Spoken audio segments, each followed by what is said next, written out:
Bonjour les amis, j'espère que vous allez bien.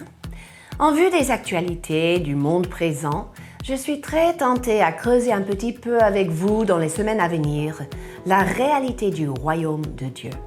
Vous savez, Dieu nous a confié sa parole, ses voix et sa présence, les trois éléments qui constituent la réalité du royaume de Dieu sur la terre.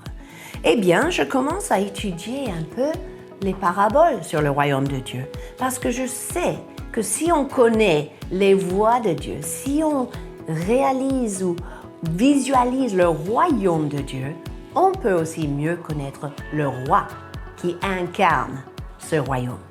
Alors Jésus a enseigné le royaume et dans un parabole, il a dit, Matthieu 13, 31, 32, « Le royaume des cieux est semblable à un grain de sénévé, ce qui est moutarde sauvage, qu'un homme a pris et semé dans son champ. C'est en fait la plus petite de toutes les semences, mais quand il a poussé, il est plus grand que les légumes et devient un arbre, de sorte que les oiseaux du ciel viennent habiter dans ses branches. » Et l'évangile de Luc dit la même chose dans Luc 13, 18 à 19.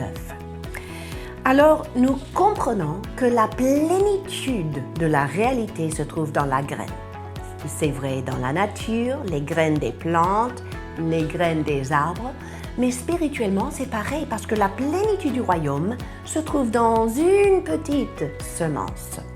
Par exemple, le miracle est déjà vu dans le plus petit mot ou la plus petite geste qu'on peut faire au nom de Jésus.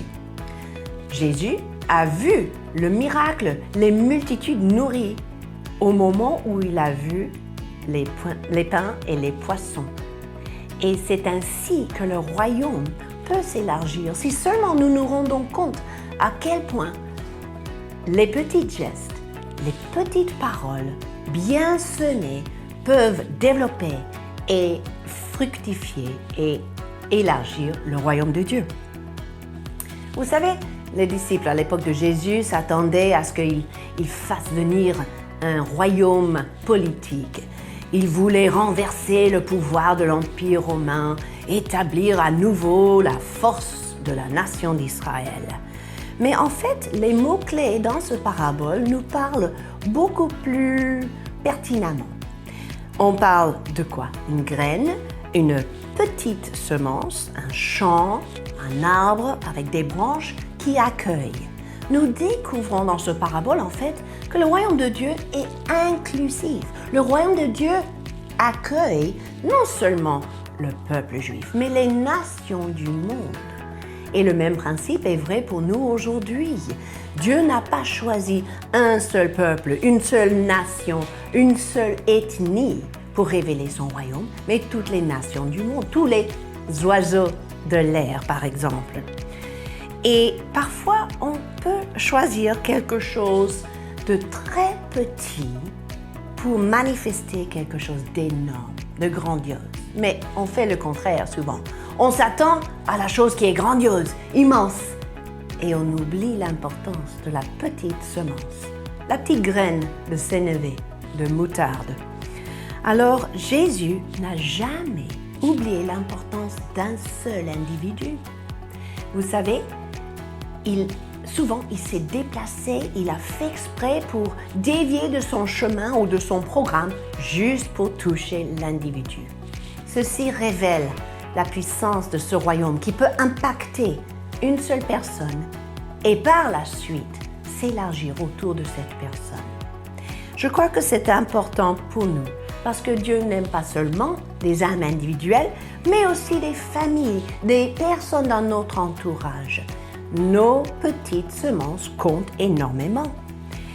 Finalement, nous voyons l'exemple de Luc qui lui-même était inclus dans ce royaume que Jésus a démarré avec le peuple juif.